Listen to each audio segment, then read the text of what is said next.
Hello everyone, कैसे हैं आप सब। एक बार पुनः शिव कोचिंग क्लासेस पर स्वागत है। उम्मीद करता हूं आप सब अच्छे होंगे, मस्त होंगे, बेहतर होंगे, आपकी पढ़ाई बेहतर चल रही होगी।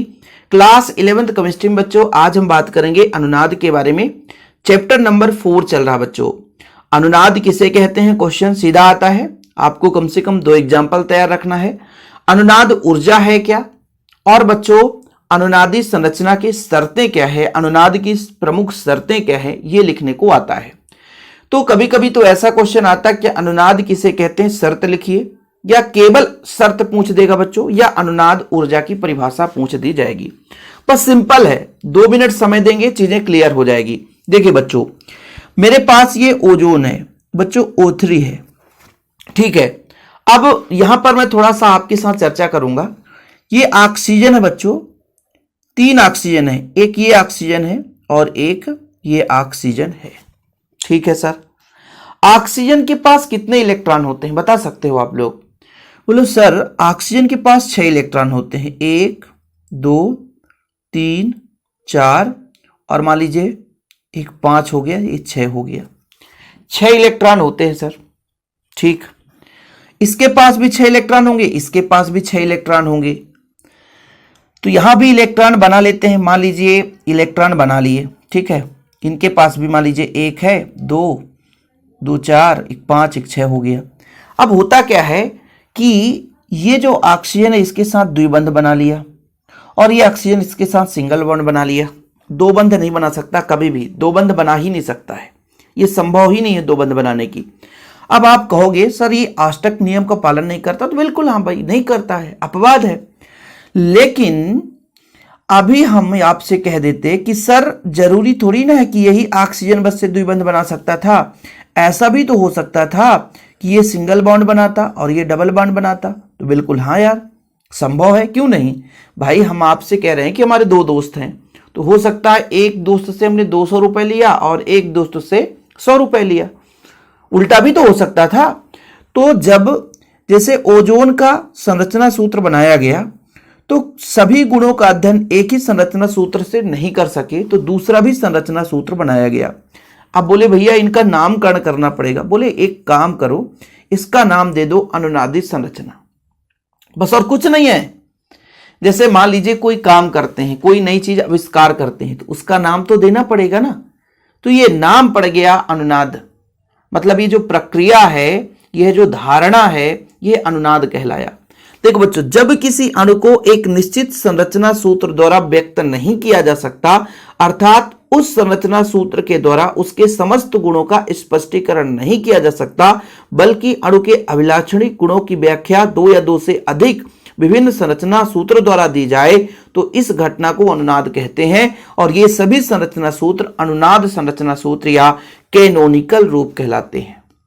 जैसे सबसे बढ़िया अनुनादी संरचना आप देखो कि बेंजीन का, बेंजीन में इलेक्ट्रॉन का कहीं ना कहीं घुमाव रहता है, घूमता रहता है इलेक्ट्रॉन भाई साहब, अंदर घूमता रहता है, तो फिर अनुनादी संरचना होती है, ठीक है। आप लोग कैलकुले का सूत्र पढ़े होंगे, नहीं पढ़े तो आगे चलकर मिल जाएगा, कोई दिक्कत नहीं है।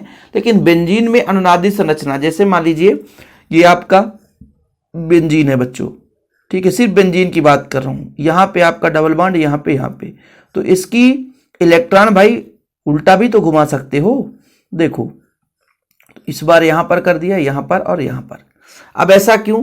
देखो भाई साहब, ये कार्बन है, ये भी कार्बन है, ये भी कार्बन है, देखो ये भी कार्बन, ये कार्बन और फिर ये कार्बन है।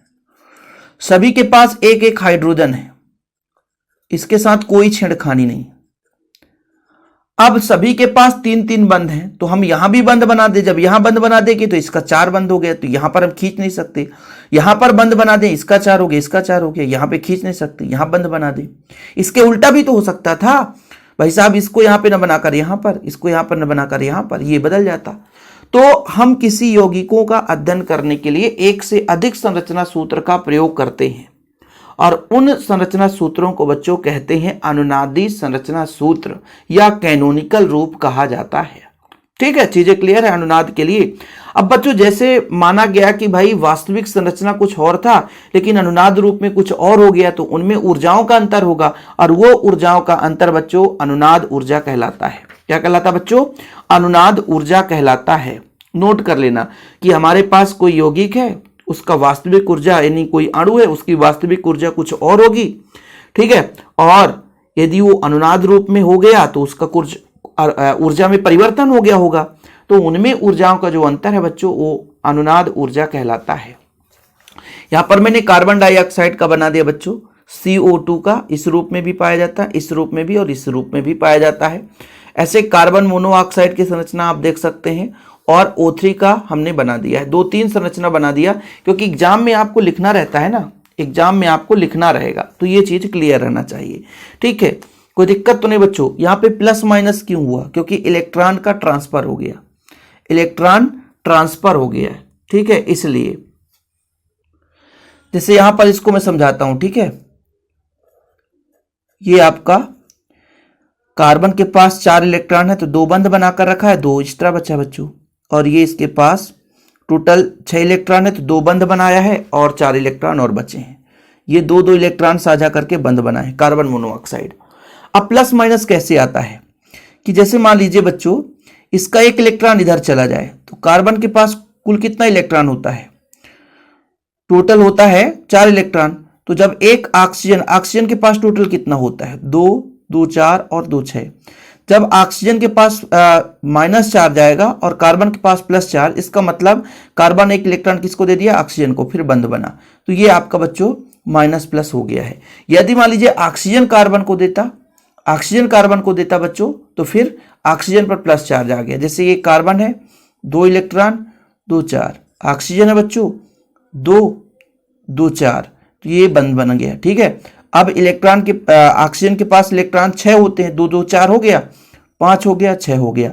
अब दे करके बंध बनाए तो उपसंयोजी बंध हो जाता है ये, ठीक है। तो इस तरीके से आपका अनुनादी संरचना होता है और इन्हीं के आधार पर हम यौगिकों के गुणों का अध्ययन करते हैं, ठीक है बच्चों। कोई दिक्कत तो नहीं है। और अनुनादी ऊर्जा के बारे में आप लोगों को क्लियर हो ही गया होगा। परिभाषा लिख लीजिए, स्क्रीनशॉट ले लीजिए। अब बात करेंगे हम मुख्य रूप से मुद्दे की बात, इनकी शर्तें। अणु की ऊर्जा की परिभाषा याद कर लो। अणु की वास्तविक ऊर्जा, मैंने बताया कि अणु के पास कुछ न कुछ एक एनर्जी रहती है, ऊर्जा रहती है बच्चों, और सूत्र द्वारा गणना की गई ऊर्जा में अंतर जो होता है वही आपका अनुनाद ऊर्जा होता है, ठीक है। कुल मिलाकर के बच्चों सूत्र द्वारा जो गणना करते हैं ऊर्जा और वास्तविक ऊर्जा, इन दोनों में जो ऊर्जाओं का अंतर होता है बच्चों वही अनुनादी ऊर्जा कहलाता है। चलिए शर्तों के बारे में देखिए। सभी अनुनादी रूपों की संभवन ऊष्माएं लगभग बराबर होती है। शर्त है मतलब होनी चाहिए। जैसे आपके ये अनुनाद, जैसे ये मान लीजिए वास्तविक संरचना है, इसके अनुनादी रूप हैं, तो इनकी संभवन ऊष्मा समान होनी चाहिए। प्रत्येक सूत्र में परमाणुओं की व्यवस्था समान होनी चाहिए। परमाणु फिक्स रहे, बंध बदल जाए लेकिन परमाणु की व्यवस्था बदले नहीं। सभी अनुनादी रूपों में अयुग्मित इलेक्ट्रॉन की संख्या बराबर होनी चाहिए। जितना अयुग्मित इलेक्ट्रॉन पहले में हो उतना उसमें भी होना चाहिए, भले इलेक्ट्रॉन की संख्या परिवर्तित हो जाए। बंध कोण और बंध लंबाई सभी संरचनाओं में आसपास ही होने चाहिए, मतलब दूर नहीं जाने चाहिए। विभिन्न अनुनाद संरचनाओं में विभिन्न परमाणुओं की स्थिति समान रहनी चाहिए, भले ही उनका इलेक्ट्रॉनिक विन्यास भिन्न हो जाए बच्चों। तो ये कुछ प्रमुख शर्तें, आप 3 शर्त तैयार कर लो, मात्र 3। एग्जाम के पॉइंट ऑफ व्यू से 3 आप लोगों को काफी है, ठीक है। 3 तैयार कर लो बच्चों, 3 काफी है, इससे ज्यादा तैयार मत करना। बाकी आप लोग नोट्स ले लो, सारा चीज अवेलेबल रहता है। और जो चैनल पे पहली बार आए चैनल को सब्सक्राइब जरूर कर लेना बच्चों। स्क्रीनशॉट आप लोग ले लिया करो, नोट्स खुद भी बना सकते हो प्रॉपर रूप से। बाकी जिनको नोट्स लेना है तो कॉन्टैक्ट नंबर तो दिया ही हूँ, 96 85 29 91 49, 9685299149 मेरा पर्सनल नंबर है। आप लोग व्हाट्सएप में जुड़ जाइए, कांटेक्ट करिए और नोट्स ले लीजिए। ओके, फिलहाल अभी के लिए इतना ही। जय हिंद, वंदे मातरम।